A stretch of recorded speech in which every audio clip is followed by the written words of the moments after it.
Hey, I just had a moment of profoundness. I am driving, so this is highly unadvisable and somewhat dangerous. I hope that the sound isn't too off. I just wanted to go ahead and mention that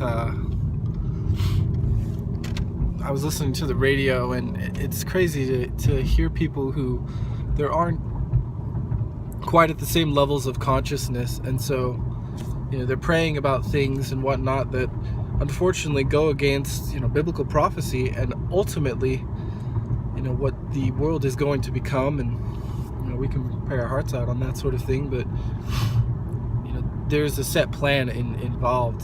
And so to talk about the levels of consciousness, you can look that up yourselves, but ultimately when you get to a certain level of consciousness, I believe 4 or 5, you realize that this whole world since the beginning has been infiltrated, and our government and the people who we believe are in control, our presidents, etc., we should know better, that are actually controlled by puppets, a shadow government.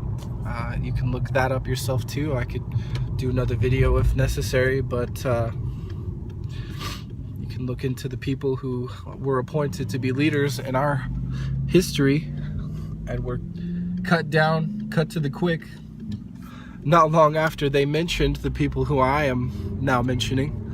Thing is, I'm not of any kind of influence, so I'm not really too concerned as to the safety of me divulging this information.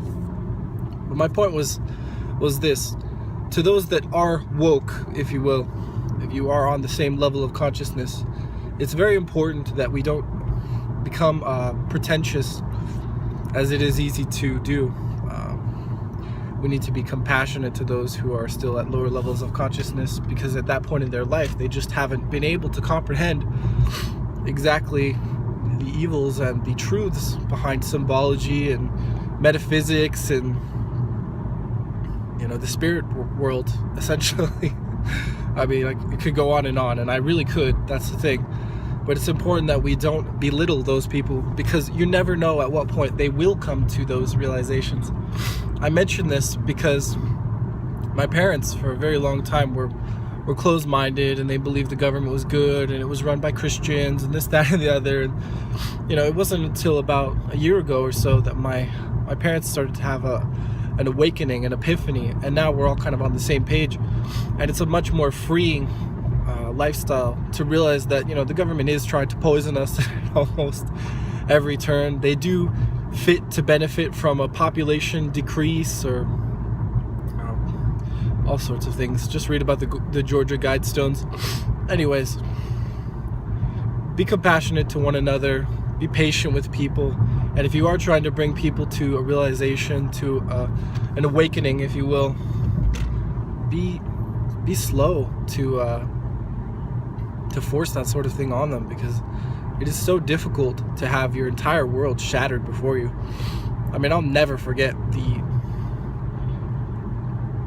desperate feeling of just desolation when I realized all these things, all these symbols in the media, that frequency and mind control and everything it's all a part of everyday life now, and that we actually live in different dimensions. And it's it's so important to realize that, and to separate yourself from the dimension of our culture, which is so easy to become blindly adept to, and then you essentially are just a zombie like everyone else. We can sit and make fun of all these people and what they don't know, and